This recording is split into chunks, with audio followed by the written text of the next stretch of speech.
สบายดีพี่น้องเนาะตอนนี้ก็คือบ้านหมู่บ้านของแห่งหนึ่งเนาะที่เป็นแบบมีแต่ป่าหญ้าเขียวพี่น้องอยู่ที่ใจกลางป่าเนาะก็บ่ถึงขั้นว่าซอกลีกแต่หมู่บ้านนี้เราก็จะได้เห็นว่าพี่น้องเห็นบ่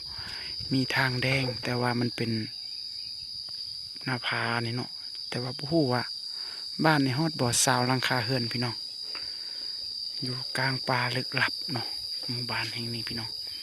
เราจะได้เห็นบรรยากาศของเรือนเขาเจ้าเบิ่งนี่ แต่เขาเจ้าอยู่เด้แต่ว่าเขาไปดำหน้าอะไรพี่น้องมิดกิ๊บหมดเนาะยามนี่เนาะเขาเจ้าเฮ็ดนาเนาะผู้อยู่พุ่นพี่น้องบรรยากาศเราจะได้เห็นเฮาสิพา FC ได้เลาะเบิ่งหมดเนาะทั่วบ้านนี่เนาะพี่น้องว่าในหมู่บ้านแห่งนี้อ่ามีจักหลังคาเฮือนแล้วก็เขาเจ้ายังอยู่บ้านบ่หรือว่าบางคนออกไปดำหน้าอะไรบ่เนาะพี่น้อง FC เนาะเราจะได้เห็นเลยบรรยากาศของบ้านแห่งนี้เนาะแต่เป็น มันมีแต่ป่าหญ้าคิวต้นไม้เต็มหกแห่งอะไรพี่น้องFCเลยอยู่พังไทยเฮาคือสิบ่มีและหมู่บ้านแบบนี้เนาะอันนี้ก็จะเป็นมีโรงเรียนในพี่น้องFCเลยเขาเอ่นว่าโรงเรียนประถมอืมมุนละอันยังเกาะบ้านดงมักไฟพี่น้องนี่โรงเรียนโอ้โรงเรียนคือเห็นมีแต่ขี้แบะพี่น้องเขาคือบ่อัดดีๆเต็มหมด นี่คือซีเมนต์เฮือนที่แบบคูอาศัยเนาะคูอยู่เนาะพี่น้องFCเนาะอันนี้ก็จะเป็นหมู่บ้านของกระเจ้าเนาะFCเราจะได้เห็นเฮือนกระเจ้าจะเป็นประมาณมันนี่เนาะเงียบกิ๊บพี่น้องFCอยู่ในบ้านนี่เห็นบ่ประมาณ20หลังคาเฮือนบ่ฮอดแหละ10ปลายนี่แหละพี่น้องFCเนาะจะเป็นคนกระเจ้าไปให้นะไทยให้ไทยหน้าเฮือนเขาเจ้ายังอยู่เลยตอนแรงมาจะได้เห็นคน แต่ว่าตอนนี้เงียบกิ๊บเนาะพี่น้องเนาะFCเนาะพี่น้องเนาะคือบรรยากาศของบ้านก็จะมีเป็นห่านขายเครื่องน้อยๆเนาะอยู่ในบ้านนี่โอ้ง่วนมีจักรหลังคาเฮือนว่าบ้านนี่หลายอยู่เนาะ30บ่ะเออบ้านน้อย เป็นชนเผ่ามันบ่ผู้ไทยมันบ่ผู้ไทยแบบบุหาตะเมตเป็นอย่างกับเป็นโลกพวกนี้เนาะเออแต่ส่วนหลายเขาเจ้าจะบ่เว้าเราเทิงแล้วมันบ่เออ เอาพ่อแม่แบบพ่อแม่บ่มีเนาะผู้เฒ่าผู้แก่เสียมรดกแบบตกเป็นลูกมันก็บ่เป็นเว้าอืมส่วนหลายเนาะแต่ว่าง่ายมาได้บ้านเด้อพุ่นเด้ย้ายมาแต่บ้านใหม่บ้านใหม่พุ่นบ่บ้านใหม่คือผู้ไทยค่ะ บ้านใหม่กับผู้บ่เป็นเขาก็เป็นนั่นแหละเออตาผู้เฒ่าผู้แก่เขาก็ตกเป็นลูกเขาก็บ่เป็นคือเดียวอืมพี่น้องเนาะคือสิเพิ่นว่า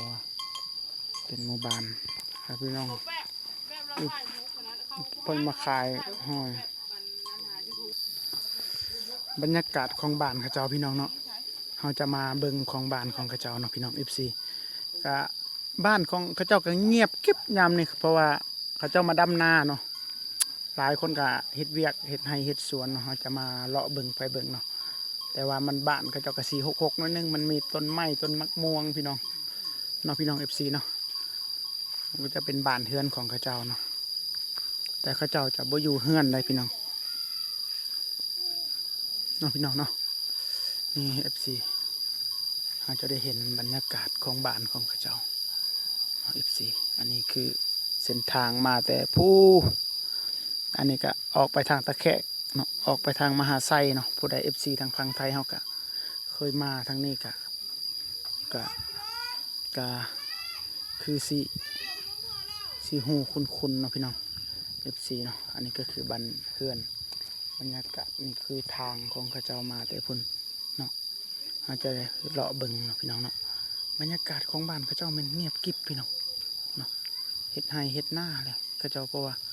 ยามนี่มันเขาเจ้าบ่ค่อยอยู่บ้าน แต่ว่าเฮือนแต่ละเฮือนนะต้องมีเหล้าเข้าได้พี่น้อง FC เลยผมสิพา FC ไปเลาะเบิ่งเนาะอันนี้ก็จะเป็นซอยบ้านเขาเจ้าเนาะเห็นบ่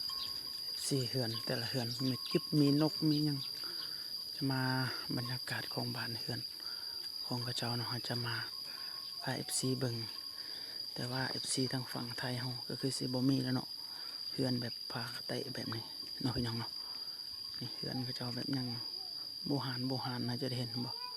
แต่ฝั่งลาวเฮาก็ยังมีเลยพี่น้องเฮือนแบบนี้ บ้านเฮือนของเขาเจ้าก็ชนเราก็จะเป็นแบบนี้เนาะพี่น้องบรรยากาศของบ้านเขาว่าแต่กกแต่เล่าเหมือนบ้านนี่มันเป็นบ้านโอ้เฮือนหลังนี้ก็มีสวนกล้วยนำได้พี่น้อง FC เลยใช่ FC ได้เบิ่งเนาะว่าปุ๊เฮือนเขาเจ้ามันกระแจกกระจายได้เห็นบ่แต่ว่าฝั่งไทยเฮาก็คือสิบ่มีแหละบ้านหมู่บ้านแบบนี้เนาะหมู่บ้านมันอยู่เขตนอกๆเนาะพี่น้องเอ้ยนี่เห็นบ่เฮือนยังมีฟ้าไม่เฮียไม่ยังไงบ่แม่นดูถูกคือบ้านของเขาเจ้าเด้อพี่น้อง FC เด้อเนาะอันนี้ก็คือบรรยากาศของหมู่บ้านดงหมากไฟเนาะเมืองมหาไซเนาะ FC เนาะ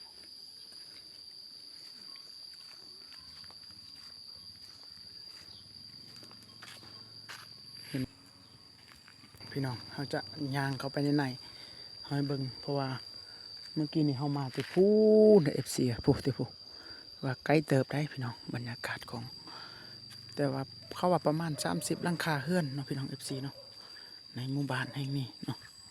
แต่มีไฟได้สัญญาณอินเทอร์เน็ตก็มีอยู่ส่วนหลายแบบก็เจ้าไปให้ไปนาเลยเนาะเฮ็ดยามนาพี่น้องบรรยากาศของเฮือนเนาะเอาพี่น้องเป่ามาเลยก็สิให้เบิ่งหมู่บ้านนี่ครับเบิดจบสำนี้เนาะพี่น้อง FC เนาะฝากพี่น้องกดไลค์กดแชร์กดติดตามเพื่อให้กำลังใจให้บ่าวเมาเลยเด้อเพื่อจะให้พี่น้อง FC ทางฝั่งไทยเฮาสิได้เบิ่งว่าหมู่บ้านในประเทศลาวเฮาเนาะแต่ว่าทางนั้นดีเด้อพี่น้องทางแดงมันเนาะก็จะจำฮอดในตัวบ้านเป็นซอยก็มีทางเปิดเนาะนี่คือบรรยากาศของบ้านเขาเจ้าเนาะก็สิประมาณในเฮือนก็สิห่างๆแล้วก็มันมีหกเขามาอยู่แต่ดนแล้วแต่ว่ามันบ่ฮู้ว่ามันคือหกเนาะ FC เนาะหมู่บ้านนี่เอาพี่น้องคลิปนี้ก็จบสำนี้เนาะฝากพี่น้องกดไลค์กดแชร์กดติดตามเพื่อให้กำลังใจในการเฮ็ดคลิปต่อไปเด้อพี่น้อง FC ก่อนเฮาสิย่างกลับนะพี่น้องเฮาจะโอ้มีม้าตัวดำม้าดำโอ้ยานม้าเลยมันบ่ครบเฮาบ่เฮาสิถามเพิ่นมันมาได้ไสพี่น้อง FC มาได้ไสมาดำหน้าบ่ดำจากมือล่ะ ลายมือเลย หลายมือเลยเนาะอืมพักเที่ยงบ่นี่ นั่นเลย เฮือนเจ้าบ่นี่ เออ เฮือนเพิ่นใน FC เลยเพิ่นเนาะเฮือนเพิ่นลังบักใหญ่อีหลีเนาะงามเลยเฮือนงามอีกงัวเจ้าบ่นี่ข้างไว้ในนี้เลยวะเพิ่นว่าถ้าว่าปล่อยนะย่านมันเข้าไปกินข้าวเขาเจ้าในยามนี้นะต้องอัดไว้เลี้ยงไว้ในเฮือนเลยเนาะ FC นะเพิ่นเฮ็ดอันนี้แล้วได้งัวเพิ่นนะน้องพี่น้องเอาพี่น้องกะคลิปนี้ก็จบซำนี้เนาะ